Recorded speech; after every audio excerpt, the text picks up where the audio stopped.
you listen closely, you'll hear a secret wrapped in a story that started long ago with women who gather.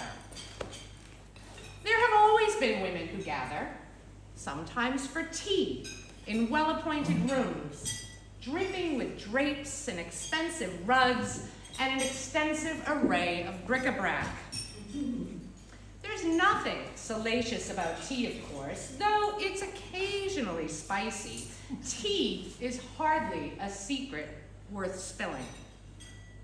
There have always been women who gather, sometimes weaving nets to catch those who have fallen into a sticky web of homesickness and other discouraging difficulties like dealing with Vattenfall or Martin at Deutsche Bank. But I digress, perhaps that's just me. Where was I? Oh yes, there have always been women who gather. Sometimes simply to talk, or to paint, or read, or sing together, to trade tales and partake of another's advice, who assemble clubs, whose purpose perhaps seems unserious. There's nothing enigmatic about social clubs, of course, though they are behind closed doors. Social clubs are hardly a secret worth divulging. There have always been women who gather, sometimes to make or bake, to jar, pickle, and frost, not for themselves, not usually, in fact, hardly ever, but for someone else in need, someone bereft, someone with a need needs filling. There's nothing illicit about chocolate biscuits, of course, though occasionally they are bittersweet. Biscuits are hardly a secret worth milking. There have always been women who gather, wives whose very names were hidden somewhere in a Mrs. My husband's whole name. And between you and me, I wonder how many of their actions were also hidden somewhere in a Mrs. My husband's whole career. And if I had to make a guess, I would guess a lot.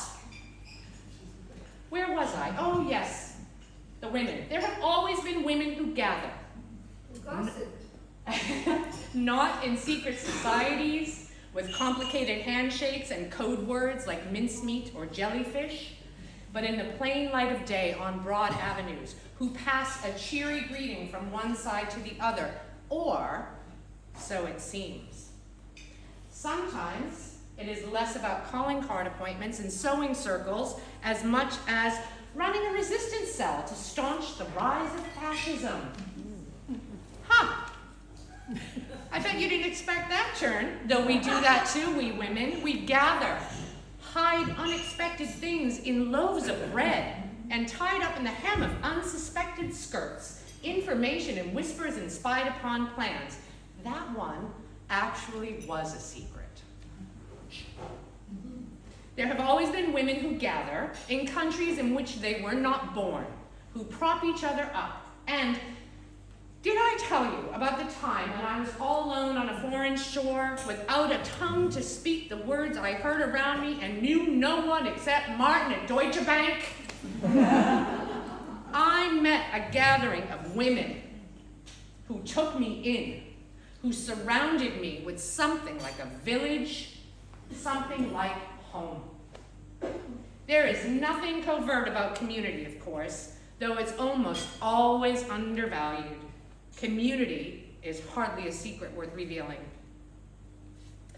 The truth is that women have been gathering since berries and nuts, since cows in the field, since crinoline skirts, and look, the gathering, it's never really been about the nuts and the berries or the tea or all the other stuff. That is no secret.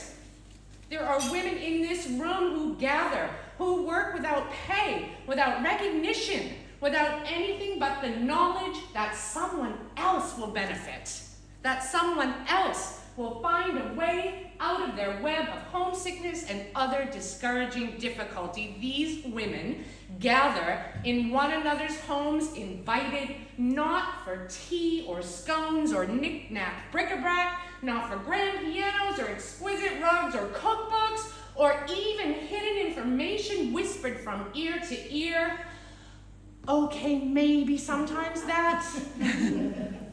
But mostly to break bread, and proffer friendship and share stories, and those stories anchor us in these places we call home. There's nothing mysterious about any of this, of course, though it is usually forgotten. The importance of connections is hardly a secret worth confessing. No! The secret is that all of the things we women who gather have done, are doing, will do, will never fit into just one stanza, just one story, or even just one poem.